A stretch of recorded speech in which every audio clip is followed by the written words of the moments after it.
O presidente Jair Bolsonaro disse que pretende reajustar o salário de todos os servidores federais se a PEC dos precatórios for aprovada. Nós vamos tratar desse assunto com o Gabriel Barros, que é sócio, economista, chefe da RPS Capital. Tudo bem, Gabriel? Bom dia, obrigado por atender a CNN.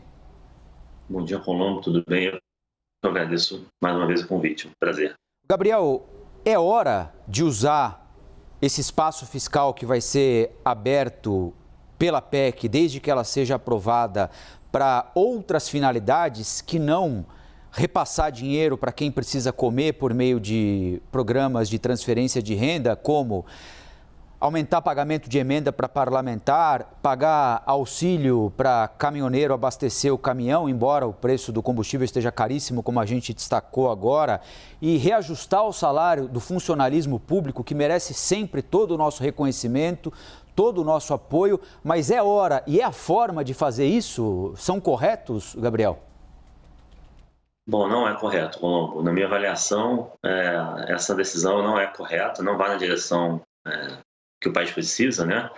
A gente sabe que os servidores públicos, eles têm estabilidade, né? E com a estabilidade, num momento de crise, isso vale muito, tem muito valor. Diferente dos servidores públicos, o trabalhador do setor privado, ele não tem estabilidade, ele está suscetível aos choques na economia, né? Então, só para dar uma ideia, a gente hoje tem cerca de 14 milhões de desempregados no Brasil, né, que estão brigando aí todo dia por uma vaga de trabalho, uma vaga no mercado de trabalho. Está muito difícil por conta do choque da pandemia. A economia está se recuperando, mas muito lentamente.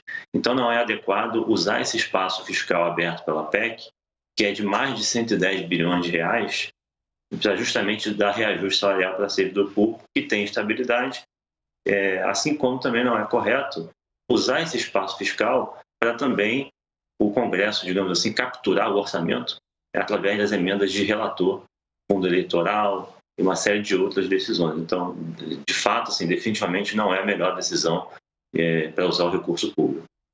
Gabriel, a Priscila Yasbeck, nossa analista de economia, quer te fazer uma pergunta também. Priscila. Obrigada, Colombo. Bom dia, Gabriel. Bom dia a todos. Gabriel, o nosso analista de política, Gustavo Uribe, falou que agora corre em Brasília uma ideia de tirar da PEC dos precatórios, os precatórios, transformando a PEC numa PEC do Auxílio Brasil, ou seja, tirar todos os 90 bilhões de reais com precatórios do teto de gastos, e tem uma ideia também de fazer o Auxílio Brasil via crédito extraordinário. Minha pergunta é, nós devemos ver mais gastos e mais populismo conforme as eleições vão chegando, ou seja, o risco fiscal pode aumentar daqui para frente? Eu acho que pode sim, Priscila, porque existem saídas. Inclusive, a gente teve a oportunidade, eu tive o privilégio de conversar com a CNN Brasil há cerca de 30 a 45 dias atrás sobre esse assunto, e a gente mostrou que tem saída, né? Existem alternativas a essa PEC dos precatórios. A gente não precisa avançar com a PEC dos precatórios para necessariamente reforçar o programa social. Como você falou, tem a saída do crédito extraordinário, né? Que, vamos lembrar, é sempre bom lembrar que o Supremo Tribunal Federal, o Pleno do Supremo Tribunal Federal, decidiu, no comecinho desse ano, que o governo precisa criar a renda básica da cidadania. Então, é uma decisão judicial, né? Então, essa decisão do Supremo Tribunal Federal, mais uma sinalização do próprio Tribunal de Contas da União, da área técnica do Tribunal de Contas, amparam essa possibilidade de abertura de crédito extraordinário para reforçar o programa social. Então, não é preciso, não é necessário aprovar essa PEC. Ela tem uma série de problemas. A gente consegue fazer esse reforço, né, criar esse colchão, reforçar o colchão de proteção social através de outras formas, sem, digamos assim, criar um passivo, que é o que vai acontecer com os precatórios que não vão ser pagos, não vão ficar para serem pagos nos anos posteriores, assim como com esse furo no teto, né? Esse furo no teto, ele tem provocado muita instabilidade, né, econômica no Brasil, tem desorganizado a economia, principalmente através do canal do câmbio, né? Tem gerado muita incerteza, isso tem contaminado o câmbio, a curva de juros está mais inclinada, isso é muito ruim para a atividade econômica e tem contaminado a inflação. Então, essa persistência da inflação no Brasil, uma parte relevante dela, é verdade que uma parte da inflação é importada, né? É uma dinâmica no resto do mundo inteiro, mas uma outra parte, essa intensidade inflacionária no Brasil, ela está sendo provocada por esse debate, essa insistência em aprovar essa PEC dos precatórios, que não é positiva. A gente tem alternativas mais inteligentes para poder reforçar o programa social. Gabriel, lá em Lisboa, o presidente do Banco Central, aliás, a Priscila trouxe ontem essa declaração dele para a gente, disse o seguinte: tem uma parte que nós precisamos fazer, um esforço fiscal. E eu acho que ter algum nível de equilíbrio nos gastos seria muito importante. Acenar com algum corte de gastos, alguma coisa nesse sentido. Eu entendo a dificuldade e entendo que o mundo político gera a sua limitação nesse sentido. Ou seja, o Banco Central, de certa forma, age sozinho hoje no combate à inflação, que ele reconhece está disseminada na nossa economia, com o único instrumento que tem, que é aumentando a taxa de juros, o que, por sua vez, ajuda a deprimir ainda mais uma economia já com recuperação muito mais lenta do que a gente precisa.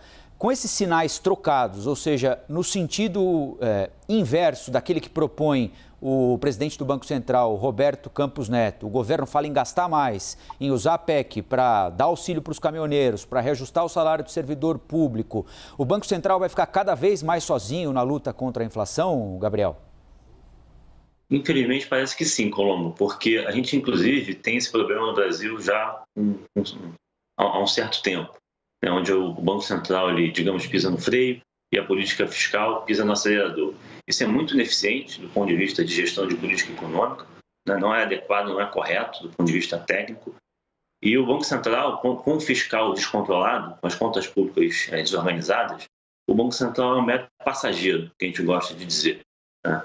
Então, realmente, sem o fiscal redondo, em equilíbrio, o Banco Central não tem muita coisa a fazer, a não ser tentar cumprir seu mandato, né, a sua missão institucional, que é levar a inflação para a meta. E nesse sentido acontece justamente isso que você colocou. O Banco Central acaba tendo que levar o juro para um nível muito restritivo para cumprir o mandato dele. E isso deprime a atividade. É justamente por conta disso que se fala muito no mercado que no ano que vem há uma expectativa de PIB muito próximo de zero. Há casas, inclusive, com PIB negativo, justamente por conta dessa normalização da política monetária. Vamos lembrar, sempre importante lembrar, que o Banco Central saiu de uma taxa de 2%, né, um Selic de 2%, que é como se fosse um juro zero no Brasil, equivalente a um juro zero, e deve fazer uma normalização para alguma coisa em torno de 12%. Né? Isso é muito contracionista para a atividade, isso vai deprimir o crescimento econômico no ano que vem, vai reduzir nível de emprego e renda, mas é o que precisa ser feito, infelizmente, por conta desse descontrole que a gente tem na inflação, e o fiscal não está ajudando. Né? Esses debates políticos / fiscais, eles estão todos indo na direção de ampliação de gasto e não de corte de gasto. Eu até entendo, é importante a gente também chamar a atenção para isso, Colombo, que quando o governo exaure, né, ele esgota todas as possibilidades de corte de despesa, aí tudo bem você revisar o arcabouço fiscal, né, o teto. Seria natural que isso acontecesse se a gente trabalhasse nessa agenda de melhorar a eficiência do gasto. Mas ainda existe muito espaço para avançar na redução de despesa no Brasil. É muito cedo para abandonar essa agenda que é super importante para o país. Então, é prematuro a gente passar por essa rediscussão, essa fragilização do teto de gasto. Isso tem atrapalhado muito o trabalho do Banco Central. Gabriel Barros, sócio e economista-chefe da RPS Capital. Gabriel, bom dia, obrigado pela entrevista aqui para a gente e até uma próxima, hein? Eu agradeço, até a próxima.